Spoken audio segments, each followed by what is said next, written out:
کہ دونوں کو یہ اختیار ہے صلح کر لیں جب معاملات انبن ہو جائیں۔ دیکھیں، میں جو کپلز ہیں ان کے لیے ضرور یہ بات کہوں گا، شادی شدہ لائف تقریباً سب ان حالات سے گزرتے رہتے ہیں۔ مرد حضرات اپنی عورتوں کی شکایت لے کر آتے ہیں، عورتیں اپنے مردوں کی شکایت کرتی رہتی ہیں، سب کی لائف میں ہے۔ ہوتا کیا ہے، جب جھگڑے ہوتے ہیں تو لوگ یہ سمجھ لیتے ہیں یہ میری ہی زندگی میں ایسا کیوں ہو رہا ہے۔ تمہیں معلوم کہاں ہے کتنی زندگیوں میں کیا کیا ہو رہا ہے؟ ہاں، تقریباً سب کی زندگیوں میں یہ نشیب و فراز آتی ہیں۔ عورت کی فطرت ایسی ہے، میرے آقا صلی اللہ تعالی علیہ وسلم نے کیا فرمایا جانتے ہیں؟ عورت ٹیڑھی پسلی سے بنی ہے، اس کو پورا سیدھا کرنے کی کوشش مت کرنا، ٹوٹ جائے گی۔ پورا سیدھا کرنے، بہت سارے مرد یہ سوچتے ہیں کہ میری عورت فرشتے کی طرح ہونی چاہیے، فرشتے کی طرح ہونی چاہیے۔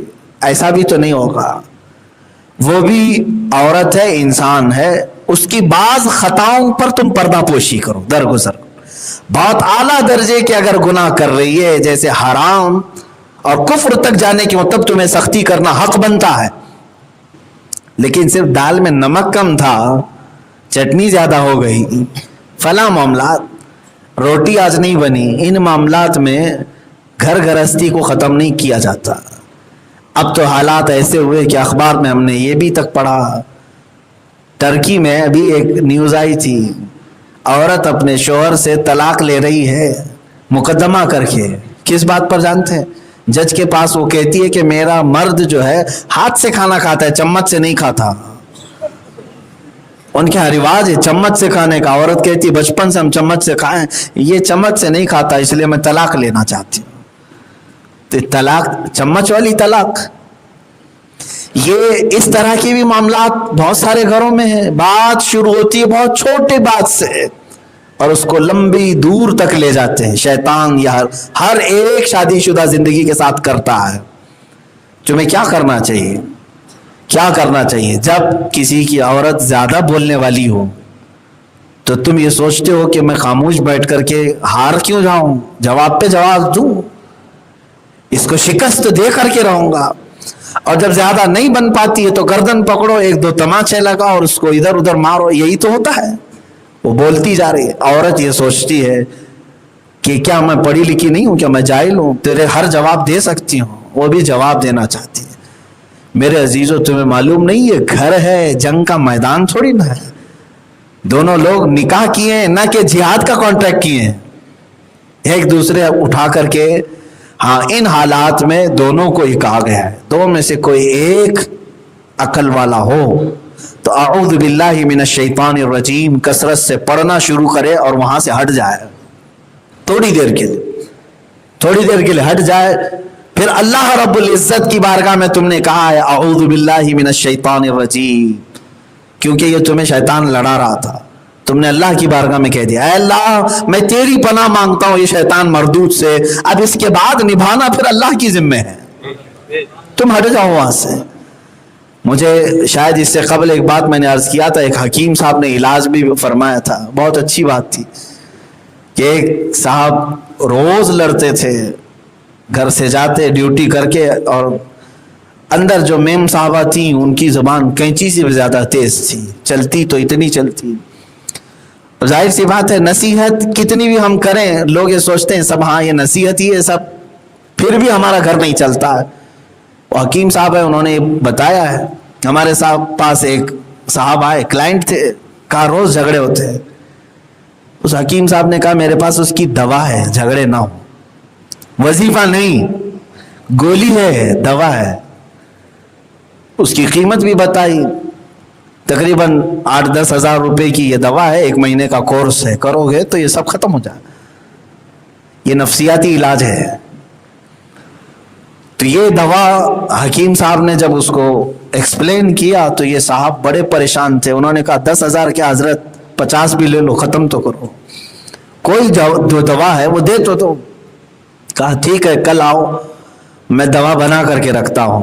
دوسرے دن وہ آئے تو انہوں نے گولیاں بنائی تھیں، حکیم صاحب خود وہ مدبر تھے، دوائیاں بناتے تھے، گولی بنائی اور